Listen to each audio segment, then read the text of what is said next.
Welcome back. Here's another video on analytic geometry. This one's the division point formula. Let's see what that's all about.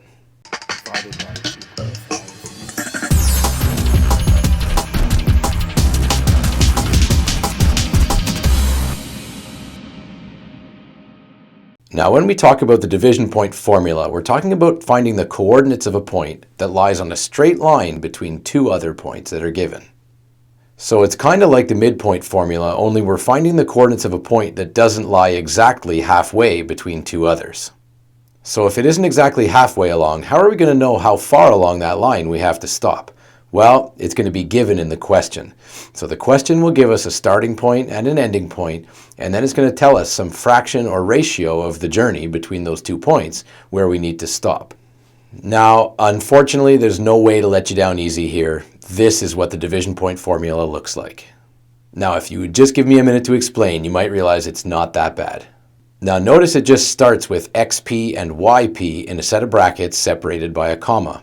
All that's doing is reminding us that what we're looking for is a set of coordinates, an x value at the point of division, that's what the p means, and a y value at the point of division.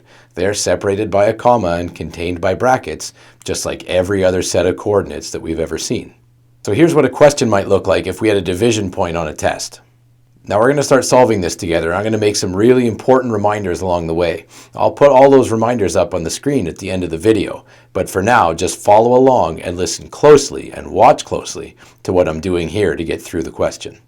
So the first thing you need to know to label your coordinates, now it definitely matters where you label x1 and y1 and where you label x2 and y2. In previous formulas, I kept telling you it doesn't matter where you put x1 and y1 and x2 and y2, but now I'm telling you it definitely matters. So x1 and y1 are going to get labeled at our starting point, the coordinates of the point where we start this journey. Now, of course, that means that x2 and y2 are going to go and be placed at my ending point, the set of coordinates that represents the point where this journey ends.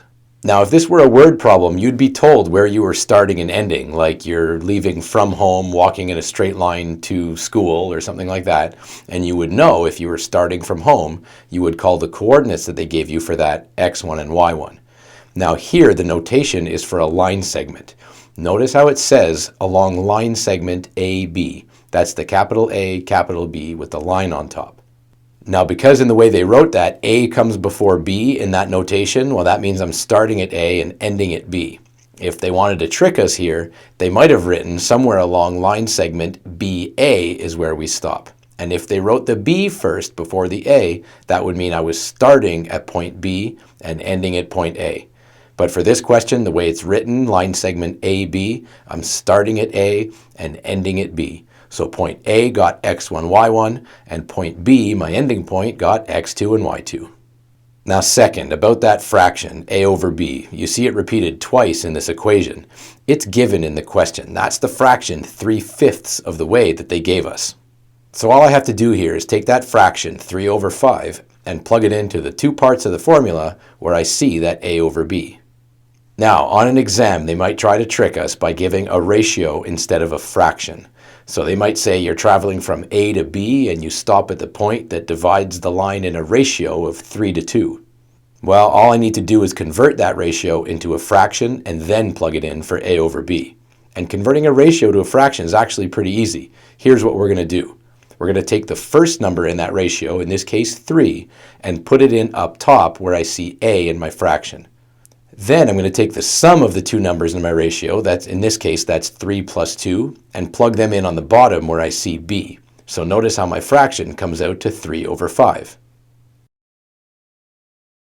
Now the third thing you have to watch out for is you really got to be careful for your order of operations here.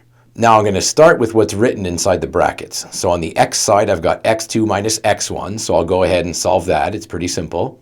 And on the y side, I've got y2 minus y1, so I'll go ahead and do that, also pretty easy. Now remember, I can work on the x side and the y side of my formula here at the same time because I'm keeping x and y separate. There's no crossover between them, so I can work on them at the same time.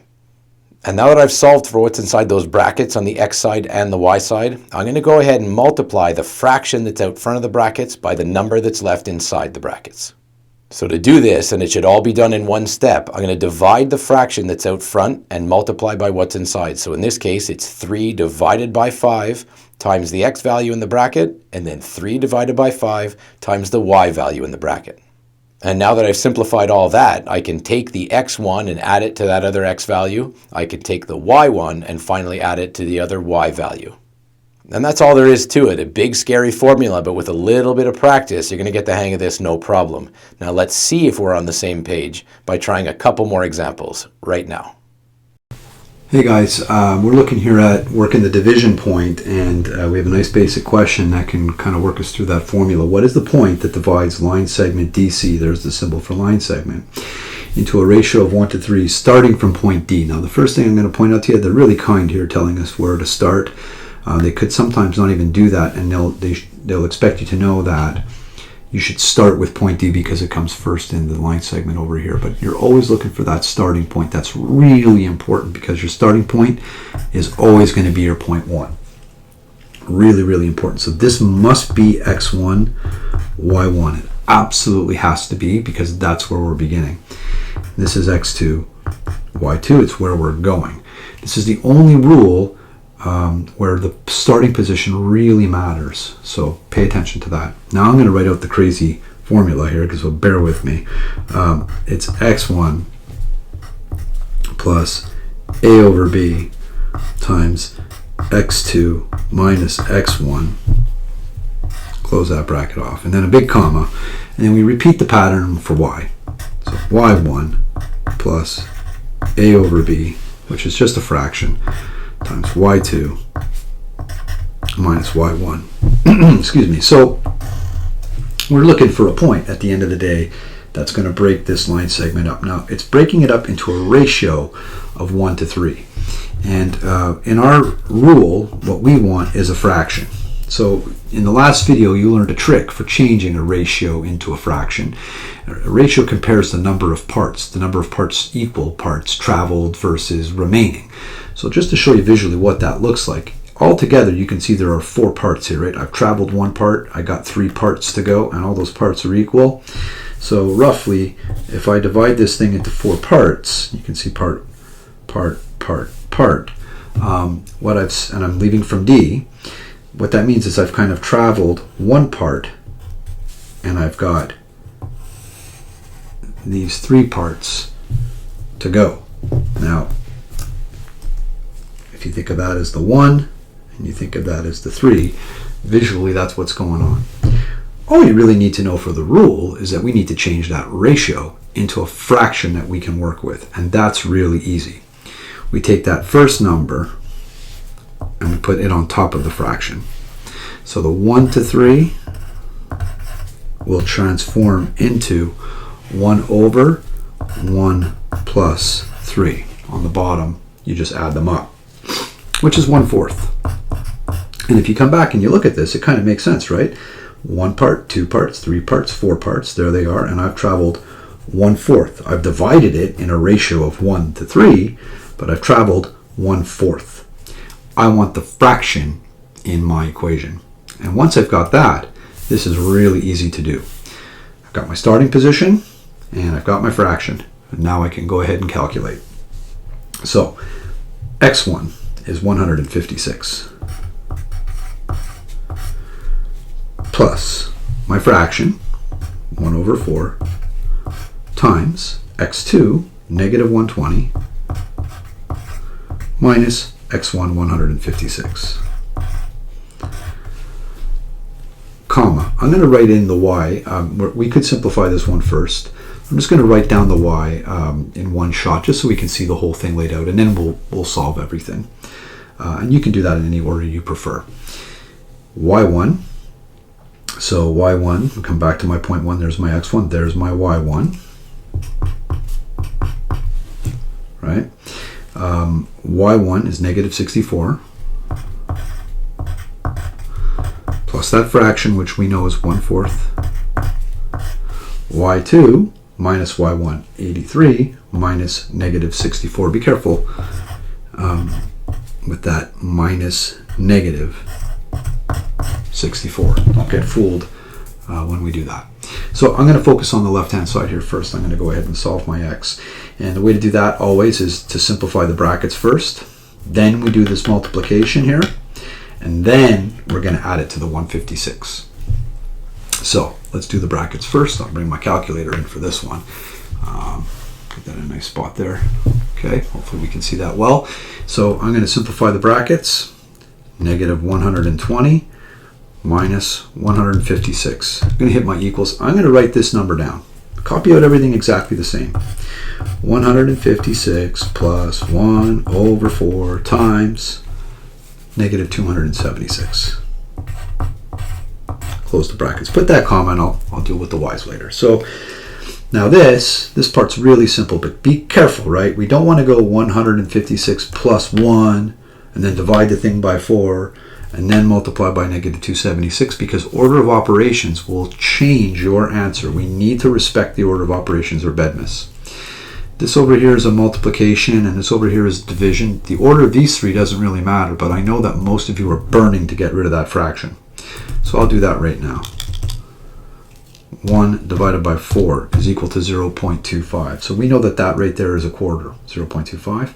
And we have to do this multiplication next. So I'm just going to do this whole thing in one step. 1 divided by 4 times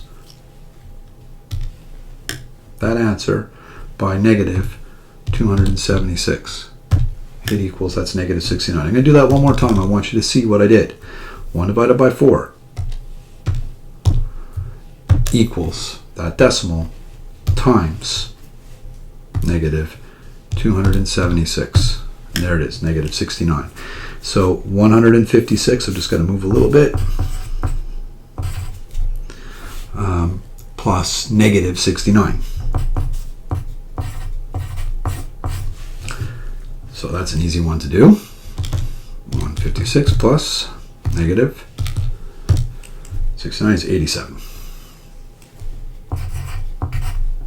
So that's the x component of that point right there is an 87. Still need the y. So come back, do the same thing. Remember my y1, my fraction, my y2 minus y1. Watch that double negative. We're going to simplify inside the brackets first. So we're going to go 83 minus negative 64, which is going to give me a positive 147. I always like to write that number down.